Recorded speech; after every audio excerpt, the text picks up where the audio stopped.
Y continuamos con la lección 9, acción de la vibración transformadora sobre los genes. Cuando sea posible apreciar físicamente al hombre sutil, habrán pasado ya muchas generaciones de hombres cada vez más inteligentes, con tendencia más espiritual y cada vez mayor indiferencia hacia los placeres materiales.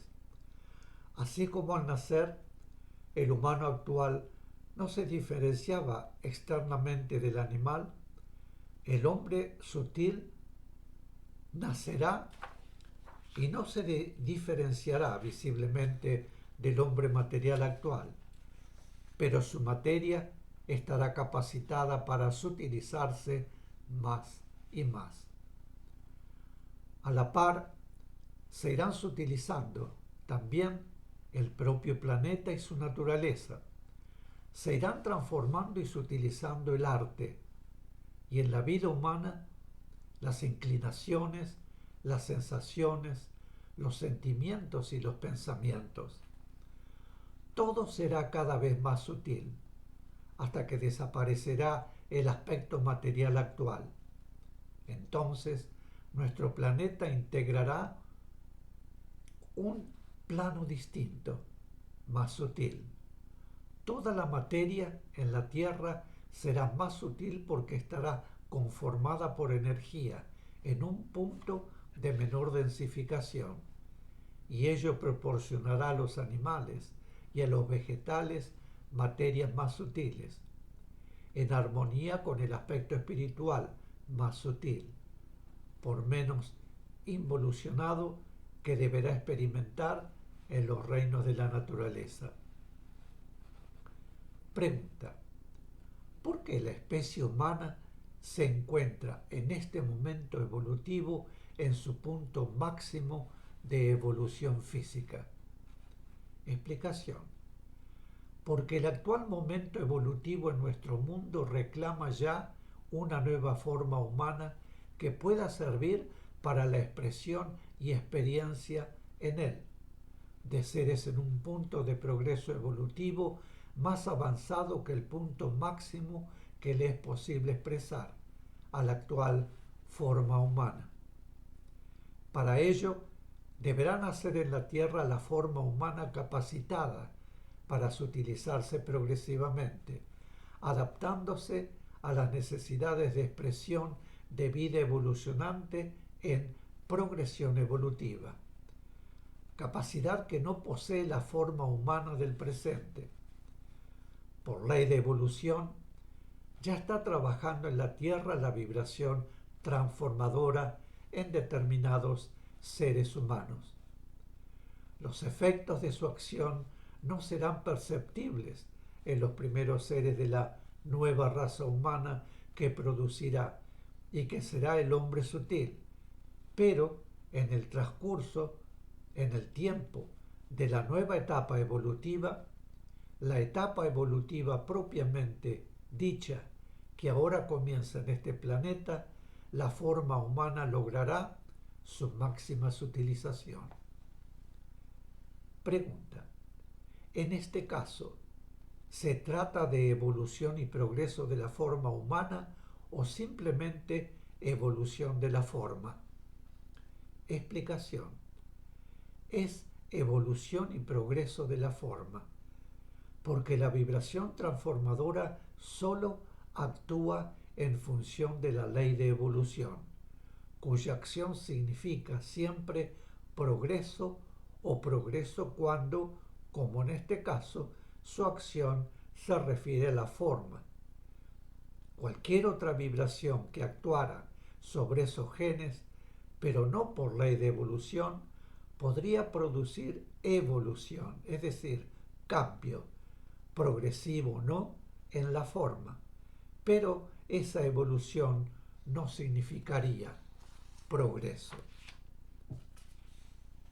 La diferencia esencial que existe entre la evolución con progreso y la evolución sin progreso de la forma es que la evolución con progreso se realiza por ley de evolución y por acción de vibraciones superiores en los genes de las células procreadoras. En cambio, la evolución sin progreso comienza en los genes de las células de los tejidos del organismo y es transmitida luego a los nuevos seres por los genes de las células de la reproducción. Pregunta: ¿podríamos interpretar como progreso de la forma la adaptación al medio de las especies y de las razas? Explicación: no. La adaptación al medio se efectúa por un proceso diferente. Los genes de las células de todos los tejidos del organismo sufren la acción del medio, que los estimula debido a la necesidad que impone la ley de equilibrio. Como esto es automático, la presión del medio es el reclamo para la adaptación imprescindible para poder vivir normalmente en él. Y en consecuencia, los genes de las células de los diferentes tejidos del organismo, influidos físicamente por ese reclamo, transmiten paulatina y progresivamente a las células que van naciendo las nuevas características que constituyen siempre la respuesta exacta al estímulo recibido. Luego, los genes de las células reproductoras transmiten, a su vez, las características de la adaptación a los nuevos seres. Esa evolución de la forma puede originar el nacimiento de nuevas especies o de nuevas razas, que no son inferiores ni superiores, sino paralelas. Y el progreso, que por ley de evolución corresponde a su forma, podrá realizarse mediante los estímulos correspondientes en una o en varias de esas especies o razas paralelas, mientras otras de esas especies o razas paralelas permanecen sin progresar o, por causas diferentes, llegan a extinguirse. Pregunta: ¿qué debemos entender por máxima utilización de la forma? Explicación: es el punto después del cual la forma deja de ser tal. La vida no evolucionante está siempre, como instrumento, al servicio de la vida evolucionante. Resulta fácil comprender este servicio en un mundo en que, como en el nuestro, la diferencia entre lo espiritual y lo físico puede apreciarse sin dificultad. Pero, a medida que el aspecto espiritual va evolucionando y acercándose más y más a la reintegración, es decir, a su estado puro, la forma que utiliza cada vez más sutil hasta que llega el momento en que la vida evolucionante, por ley de evolución, no requiere forma para trabajar, porque su trabajo tiene un aspecto muy distinto y no necesita ya realizarlo en mundos de forma. Para ello, deben haber sido logrados los aspectos determinados por la ley de evolución, para que se produzca la sutilización progresiva de la materia en adaptación a la vida evolucionante en vibración cada vez más sutil, que debe utilizarla hasta llegar al punto en que la vida evolucionante no requiere ya para su acción forma material alguna, sino energía.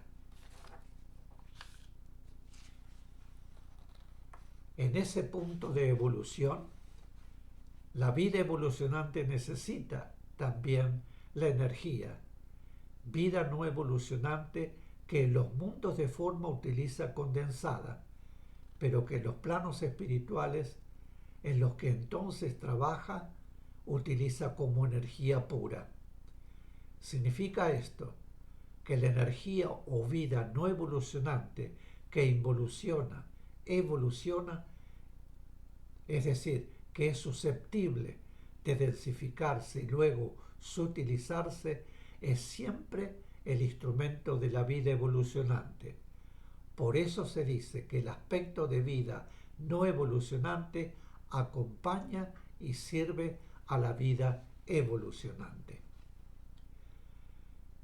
Ello no significa absolutamente que vida evolucionante sea un aspecto jerárquico en relación con vida no evolucionante, sino que existe perfecta identificación entre vida evolucionante y vida no evolucionante que la sirve.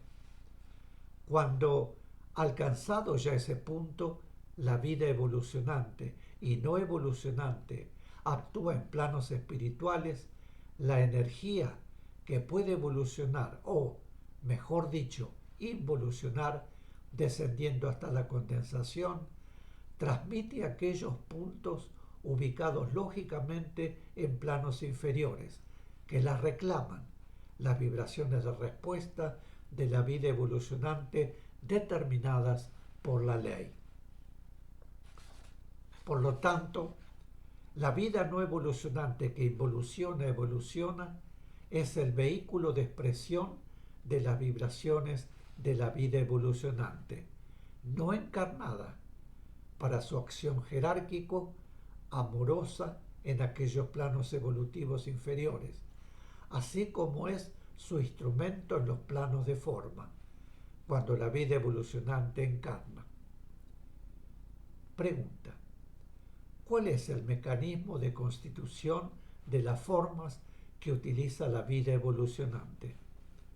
Explicación: las formas se constituyen con las vibraciones físicas, visibles e invisibles, del plano y del mundo.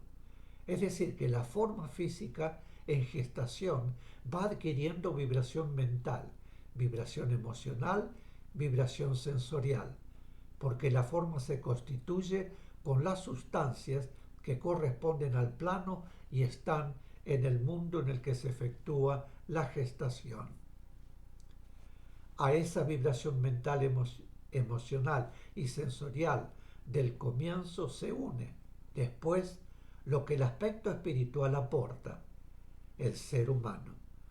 Al gestarse va adquiriendo vibración mental, emocional, sensorial, y cuando el espíritu, a través de su partícula encarnante, debe prepararlo para utilizarlo en su acción como ser encarnado, esas vibraciones que el ser en gestación ya ha adquirido y las vibraciones que el espíritu va aportando se unen y el espíritu imprima las vibraciones visibles e invisibles del cuerpo físico en formación, las características acordes con sus vibraciones mentales y astrales, que responden a sus necesidades espirituales de trabajo o de superación. La partícula espiritual está envuelta en vibración mental y vibración astral cuando reencarna, y cuando el ser encarna por primera vez o lo hace en procura de una nueva experiencia, su partícula espiritual encarnante se envuelve en las vibraciones de los planos físicos invisibles del mundo. Mis queridos, aquí haremos otra pausa más y volvemos de inmediato. Gracias.